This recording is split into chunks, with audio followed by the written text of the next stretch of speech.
سرمدی. حالم خوبه اما خنثام،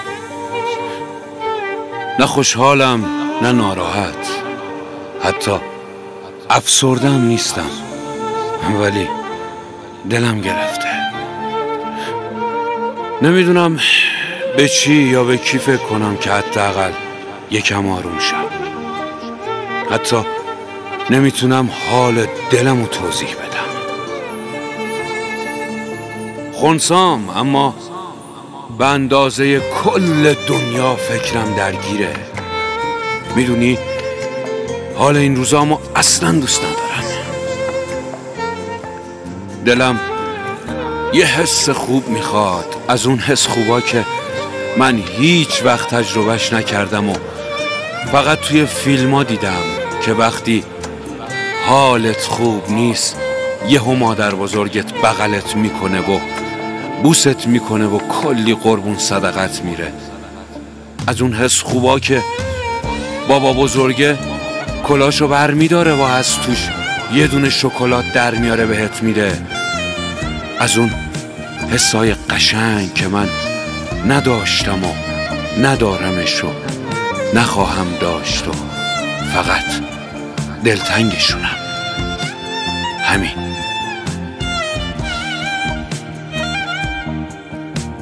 یه وقتایی نیاز دارم به یه نفر که ازم بپرسه بهتری؟ منم بی‌تعارف بگم نه، راستش اصلا خوب نیستم. بعضی وقتا نیاز دارم به یه نفر که رفیقم باشه، نه دوستم. میدونی فرق این دوتا چیه؟ فرقش اینه که دوست فقط یار شادیات و خوشیاته و رفیق شریک غما و بانی لبخنداته. خیلی فرقه میون رفیق و دوست. من این روزا دلم فقط یه رفیق میخواد تا یه دوست. رفیقم میشی؟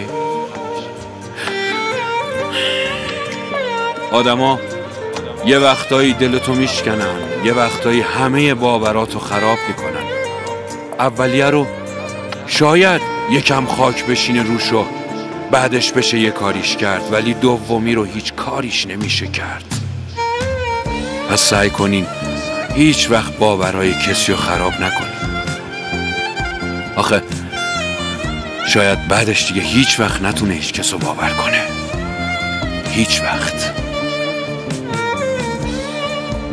قدیمی ها راست میگفتن نو که میاد به بازار کهنه میشه دل آزار.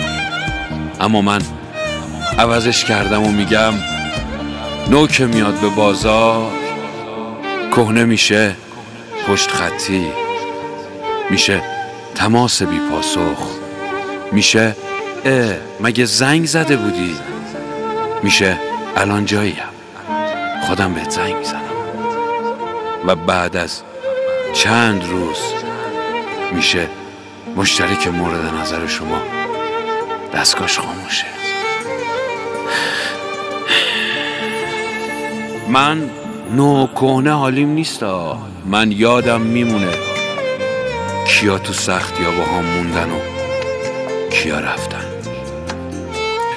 کیا تو غما اشکامو پاک کردن و کیا رو زخمام نمک پاشیدن. من یادم میمونه کیا قضاوتم کردن و کیا بدون قضاوت کنارم راه رفتن. من خوب یادم میمونه کیا دوستم داشتن و کیا برام نقش بازی میکردن. همه رو یادم میمونه. من سرم برای دوست داشتنش درد میکرد، اما اون برای فراموش کردنم. این دردناکترین تناقض دنیا. میدونی خیلی ها چون منو نمیشناسن به هم میگن بد اخلاق، اما خب من بهشون میگم دلیل بد اخلاقی های بعضیام دست خودشون نیست. اونا فقط دلتنگن. دلتنگ یه آدم، دلتنگ یه خاطره، واقعا چرا آدم ها انقدر زود یادشون میره چقدر یکی رو دوست داشتن، چقدر واسش تلاش کردن و چقدر راحت اذیتش کردن و بعدش گذاشتنش کنار. مگه اینا همونایی نبودن که به هم میگفتن عاشقتم؟ پس چی عوض شد؟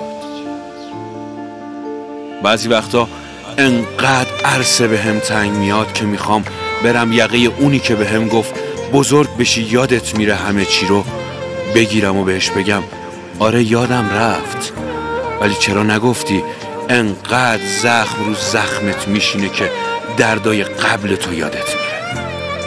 چرا نگفتی دلتنگی های جدید که بیاد تازه دردای گذشته رو از نو مرور میکنی؟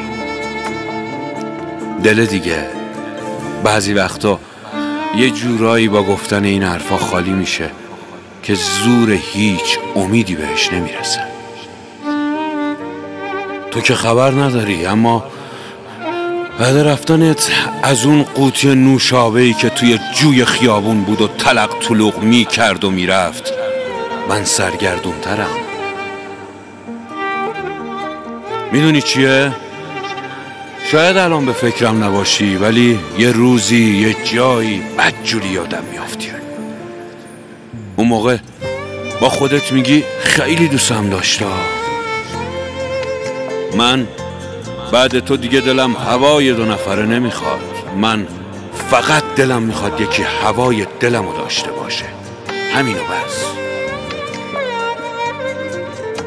یادته یه وقتایی که میگفتی دوستت دارم و من میگفتم من بیشتر؟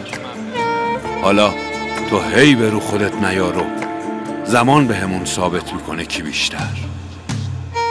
دیدی بهت ثابت کرد من بیشتر. گاهی وقتا از شدت دلتنگی راضی به هر چه بودن میشم جز خودم. مثلا همین امروز آرزو میکردم شاپرک گرفتار توی تار عنکبوت گوشه اتاقت باشم، همونقدر نزدیک بهت، اما همونقدر بدبخت و بیچاره که هیچ راهی برای فرار از دست عنکبوت نداره. همه آرام گرفتند و شب از نیمه گذشت، آنکه در خواب نرفت چشم منو فکر تو بود. شب خوش.